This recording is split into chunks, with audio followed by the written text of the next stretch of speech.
You tell yourself you will start tomorrow. You promise you will finally do the thing, make the change, show up differently. And tomorrow comes and you find a reason why today is not the day. This is not about laziness. This is not about willpower. This is about something far more devastating that Carl Jung recognized in the architecture of the psyche. Every broken promise to yourself is a message to your unconscious that you are not to be trusted. You are teaching yourself at the deepest level that your word means nothing. And when your word means nothing to you, you cannot believe in your capacity to create anything real. Most people think self-belief comes from success, from evidence, from winning enough times that confidence becomes justified. But Jung understood that self-belief is not built on outcomes.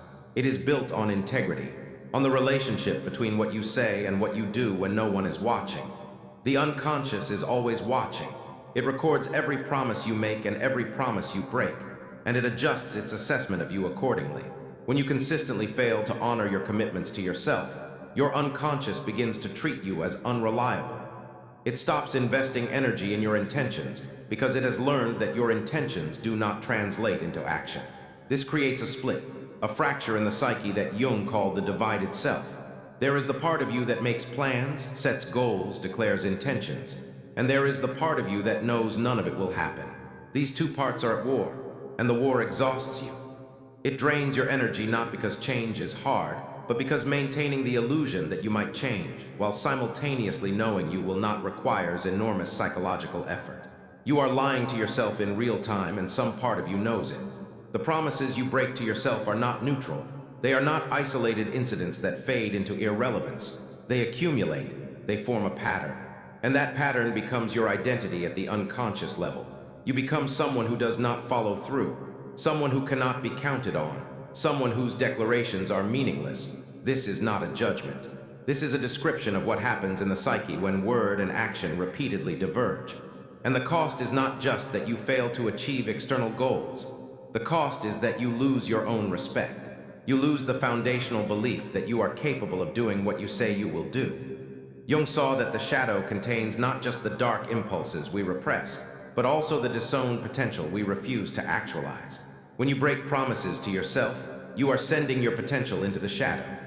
You are saying that the person you claim you want to become is not real, not possible, not worth the discomfort of honoring your word.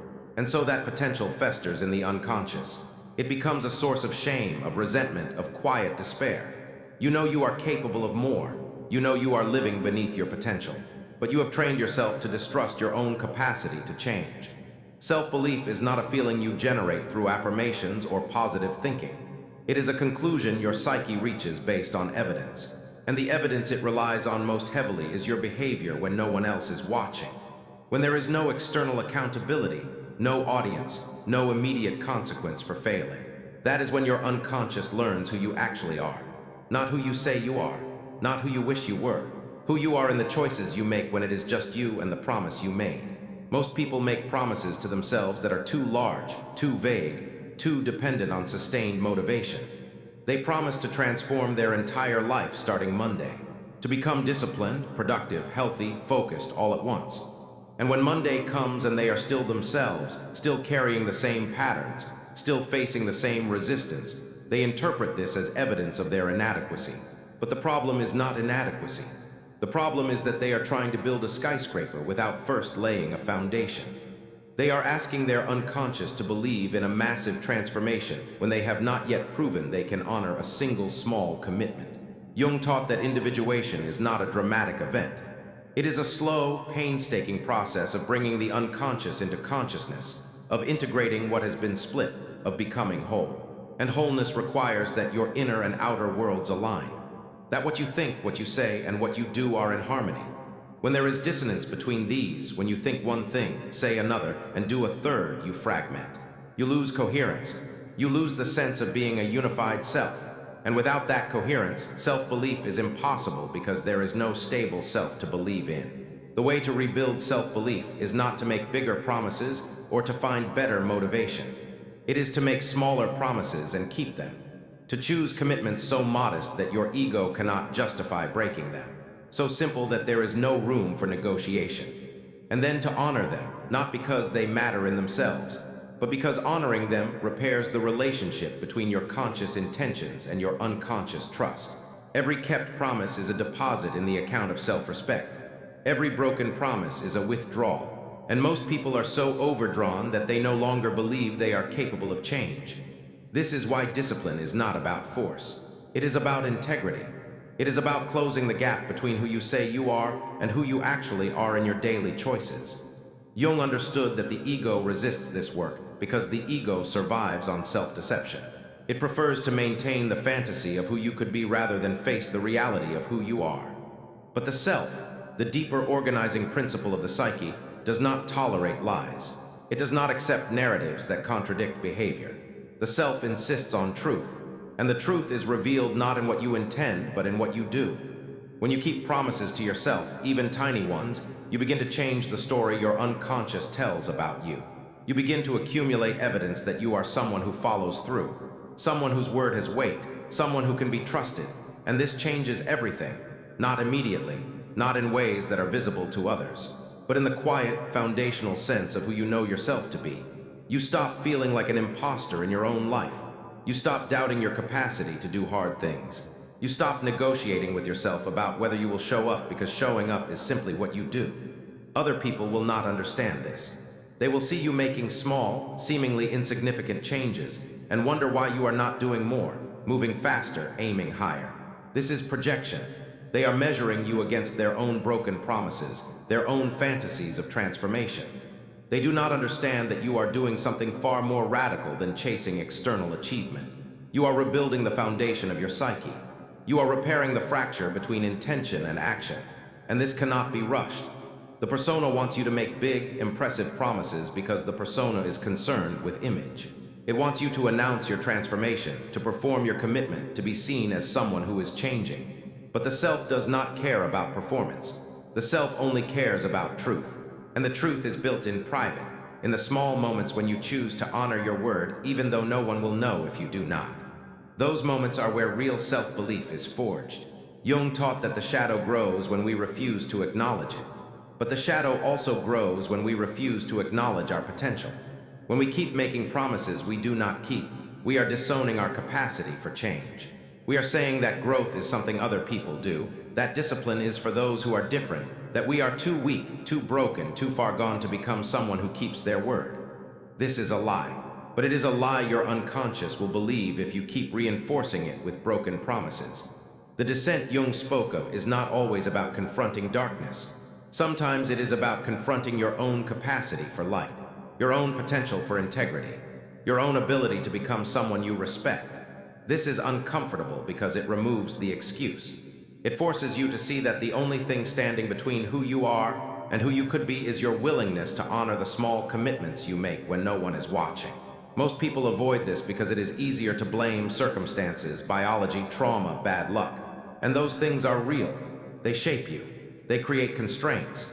But they do not determine whether you keep the promise you made to yourself this morning. That is always a choice. And the choice you make teaches your unconscious whether you are someone who can be believed.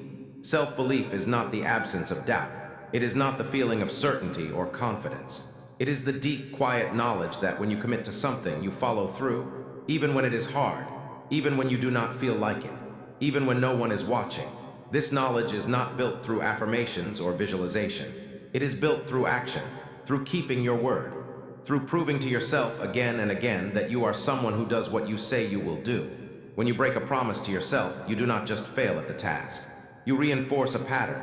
You tell your unconscious that your commitments are conditional, negotiable, optional, and your unconscious adjusts. It stops taking you seriously. It stops mobilizing energy toward your goals because it has learned that your goals are fantasies, not intentions. This is why people who constantly set goals but never achieve them feel exhausted. They are expending energy on the performance of commitment while their unconscious knows the truth. The dissonance between the two is draining. Jung believed that neurosis is the result of avoiding the legitimate suffering of growth. People create substitute suffering through self-sabotage, through conflict, through drama, because they are unwilling to face the real discomfort of becoming who they are meant to be. Breaking promises to yourself is a form of substitute suffering. It allows you to feel like you are trying, like you are working on yourself, while ensuring that nothing actually changes. You get to maintain the fantasy of potential without the risk of actualizing it. But there is another way. You can choose to honor your word, not perfectly, not all at once, but consistently. You can make small promises and keep them. You can build evidence that you are someone who follows through. And as you do this, as you close the gap between intention and action, your unconscious begins to shift. It begins to believe in your capacity for change. It begins to invest energy in your intentions because it has learned that your intentions are real. This is not about motivation. Motivation is fleeting. It is a feeling that comes and goes. Self-belief is structural. It is the foundation upon which everything else is built. And you build it by keeping promises to yourself when it is hard, when it is inconvenient, when every part of you wants to negotiate. Those are the moments that matter. Those are the moments when you either reinforce the pattern of self-betrayal or you begin to break it. The shadow contains all the versions of yourself you have been avoiding. The disciplined self, the focused self, the reliable self. These are not fantasies. They are real potentials, but they remain in the shadow, unrealized, as long as you refuse to honor the small commitments that would bring them into being. Jung taught that integration is the path to wholeness. And integration requires that you stop disowning the parts of yourself that are capable of more. That you stop pretending you are helpless when you are simply unwilling to keep your word.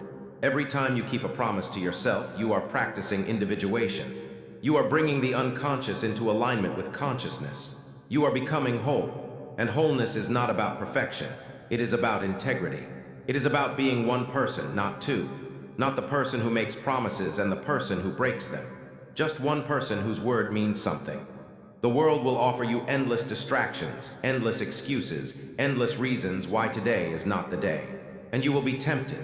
You will be tempted to believe that this one broken promise does not matter, that you will start tomorrow, that you are too tired, too busy, too overwhelmed. But these are lies the ego tells to protect itself from growth. The ego knows that if you start keeping promises to yourself, if you start building real self-belief, it will lose control. It will no longer be able to keep you small through self-doubt and self-sabotage.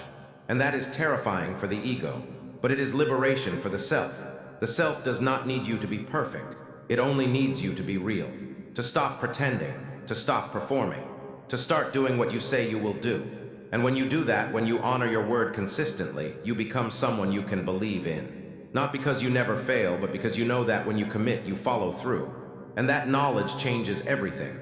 Self-belief is not something you find. It is something you build, one kept promise at a time. One moment of integrity when no one is watching. One choice to honor your word even when it is hard. This is the work. This is the path. This is how you become unstoppable. Not because nothing can stop you, but because you have stopped stopping yourself.